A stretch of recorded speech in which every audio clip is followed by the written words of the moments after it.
नमस्कार, अतुल्य लोकतंत्र चैनल में आप सबका स्वागत है। मैं हूं आपका अपना दोस्त अतुल्य कुमार।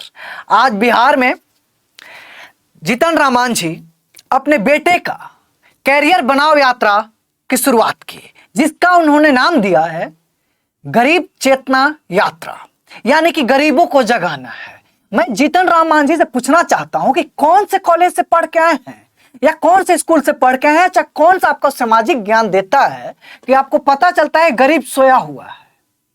गरीब एक वक्त की रोटी के लिए दिन रात मेहनत कर रहा है और रात को जब बिस्तर पे जाता है तो घर के और पारिवारिक चिंता उसको सोने नहीं देती है, क्योंकि घर पे जवान बेटा बेरोजगार पड़ा हुआ है।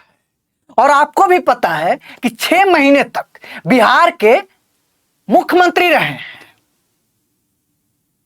तो आपको ताज का और सत्ता का स्वाद तो लग ही चुका है।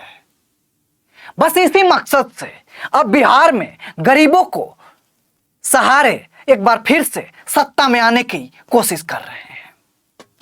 तो वहीं यह भी पता चलता है कि जीतन राम मांझी जो गरीब चेतना यात्रा निकाल रहे हैं, वहां पे ऑडियंस बुलाने के लिए या जनता को भीड़ लगाने के लिए ये बार बलाओं के ठुमके और लटके झटके लग रहे हैं। क्या ये बार बलाओं के नाचने से गरीबों की गरीबी भाग जाएगी? गरीबों की गरीबी तब भागेगी जब आपके जैसे राजनेता उनके हक की गाढ़ी कमाई और उनकी मेहनत का हक देंगे। उनके हिस्से का पूरा उनको दिया जाएगा। ये नहीं कि उनके नाम पे लूटा जाएगा। आप लोगों ने हमारी गरीबी इस कदर मिटाई है, इस कदर गरीबी मिटाई है कि नीतीश कुमार के नल जल योजना से जितना पानी आता है वो पानी खत्म हो जाएगा आपका संपत्ति का पैसा गिनते गिनते, लेकिन आप लोगों की संपत्ति एक आम आदमी गिन नहीं पाएगा। इस तरह से गरीबी मिटाई गई है। वहीं एक बार मैं इस चीज को इस तरह से भी जोड़ना चाहता हूं कि आपने एक बार बिहार के फॉरवर्ड क्लास जिसको कहते हैं, ब्राह्मण, राजपूत, ऐसे तमाम लोगों के बारे में कुछ ऐसे शब्दों का प्रयोग किया है जिससे समाज में एक जहर घोलने का काम किया है। तो मैं पूछना चाहता हूं कि ब्राह्मण में भी गरीब है, राजपूत में भी गरीब है, मुसहर का तो आप लोगों ने, और जो शेड्यूल ट्राइब्स हैं, शेड्यूल कास्ट हैं, उनका तो शोषण कर ही रहे हैं उनके नाम पे। उनमें भी गरीबी है, राजपूत में भी गरीबी है, भूमिहार में भी गरीब है, ब्राह्मण में भी गरीब है। तो क्या इन गरीबों के लिए भी ये चेतना यात्रा है, या फिर जिनके बदौलत, जो मेरे स्क्रीन पे हैं, जिनके बदौलत आप सत्ता में आए हैं और उन्हीं के नाम पे इतना गरीबी उनका मिटाया है कि वो भिखारी हो गए हैं और आप अमीरी का रुतबा लेके रोड पे निकलते हैं। एक दशरथ राम मांझी थे जो बिहार के माउंटेन मैन के नाम से प्रसिद्ध हुए पूरे दुनिया में, और एक आप हैं जीतन राम मांझी हैं। एक सरनेम दोनों का सेम ही है, मांझी, और फर्क जमीन आसमान का है।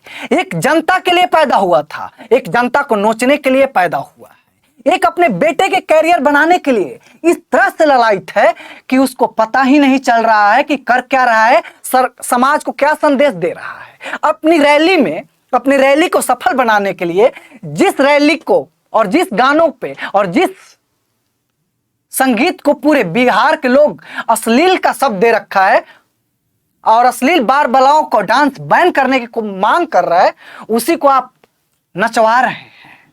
तो इसी से हम अंदाजा लगा सकते हैं कि आप जब सत्ता में आएंगे तो क्या करेंगे, यानी कि हमारा शोषण। इसके अलावा आपके पास कोई और चारा नहीं होगा, क्योंकि इतने दिनों से एमएलए रहे हैं, जिस जाति और धर्म को सपोर्ट करते हैं उन्हीं का आपने कितना उत्थान किया, एक बार बता दीजिए। ये सब मैं इसलिए कर रहा हूं क्योंकि बिहार में जातिगत और जाति आप ही लोगों का दिया हुआ है। इस कदर आपने इस दौर में घोल दिया है कि फिर अब इससे उबरना तो मुश्किल ही नहीं, नामुमकिन सा लगने लगा है। तो याद आता है लालू प्रसाद यादव को कि मेरे बेटों को बिहार की सत्ता चाहिए। जीतन राम मांझी को लगता है कि मेरे बेटों को बिहार की सत्ता चाहिए। तो उपेंद्र कुशवाहा को लगता है कि मुझे मुख्यमंत्री बनना चाहिए। ये जो मेरे स्क्रीन पे बेरोजगार और किसानों के जो बेटे और वो गरीब जिसको रातों की नींद हराम हो चुकी है, रातों को नींद नहीं आती कि घर में एक जवान बेटा पड़ा हुआ है जो कि बेरोजगार है, घर में जवान बेटी है जिसके हाथ पीले करने की उम्र में। समाज के माफियाओं और समाज के बलात्कारियों और समाज में जो गुंडा फैला रहे हैं उनको हाथों और उनके हवस का बलि चढ़ी जा रही है। इसका और इससे बिहार की आम जनता को मुक्ति कब मिलेगी? और आप लोगों की नजर में जो गरीब और जिसकी गरीबी मिटाने के लिए आप रैली कर रहे हैं उसको बस जिंदा इसलिए रखा है कि ताकि आप सत्ता में बारंबार आए। उसकी गरीबी आपको नहीं मिटानी है। गरीबी मिटानी होती तो ये जरूरी नहीं है कि आपका बेटा बिहार का मुख्यमंत्री बने तभी उसकी गरीबी मिटेगी। अगर गरीबी बिहार का मुख्यमंत्री बनने से मिटता है तो बिहार के उन तमाम जनता को एक एक बार और एक एक महीना ही मुख्यमंत्री बना दीजिए और अपनी इच्छा के अनुसार लूटेगा और राज करेगा।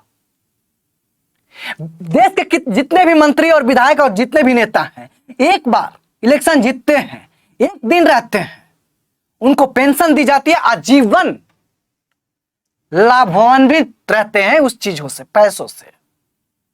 और एक किसान और एक नौकरी करने वाला इंसान जो ईमानदारी से नौकरी कर रहा हो वो 2 वक्त की रोटी की कमाई और 2 वक्त में ही कैसे करेगा पेट की भरपाई, और इसी में उसका वक्त और उसकी जीवन निकल जाती है। और आप लोग जनता की सेवा करने के लिए आते हैं और सेवा इस तरह से जनता की जाती है कि जनता भिखारी हो जाती है और आप मेवा खाने लगते हैं।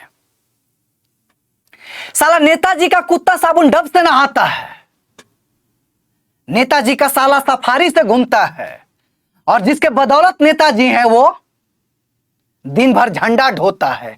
वाह रे राजनीति, और वाह रे राजनीति करने वाले लोग, और वाह रे गरीब मिटाने वाले लोग।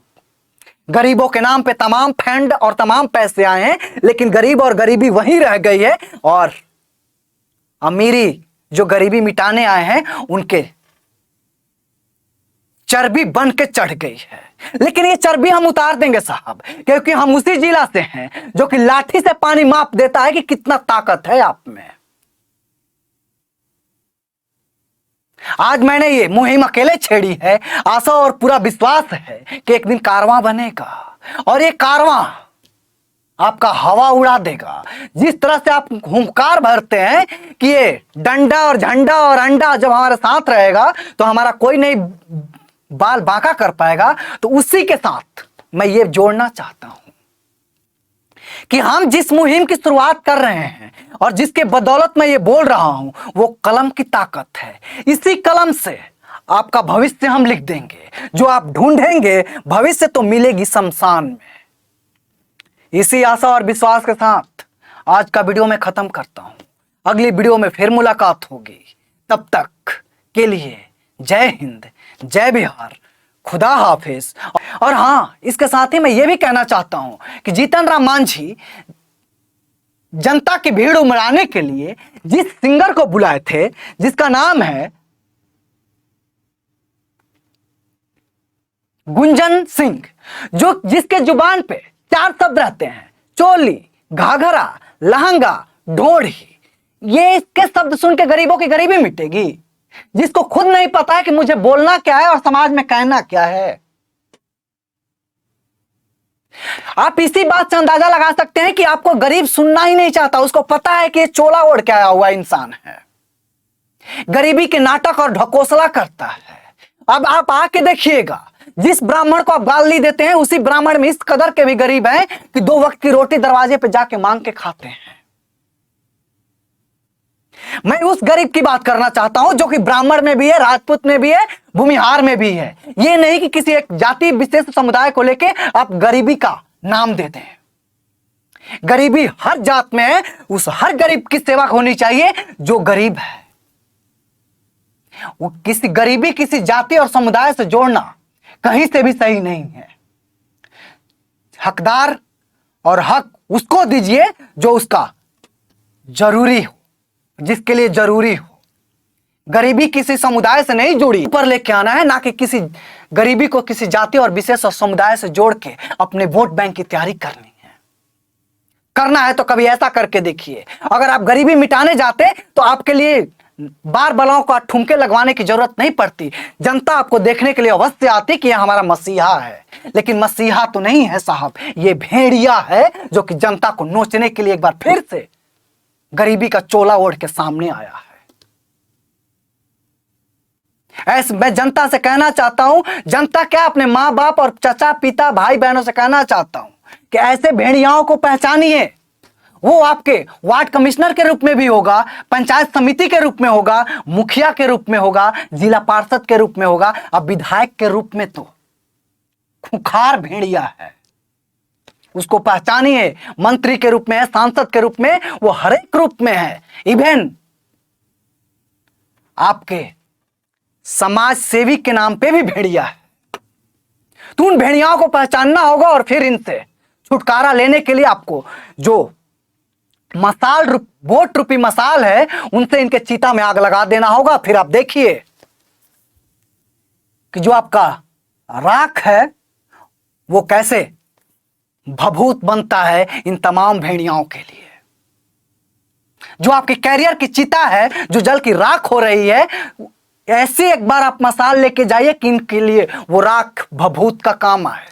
आशा करते हैं कि वीडियो आप लोगों को अच्छी लगेगी। इसी आशा के साथ आज का वीडियो मैं खत्म करता हूं। फिर किसी और वीडियो में मुलाकात होगी। तब तक के लिए जय हिंद, जय बिहार, खुदा हाफिज।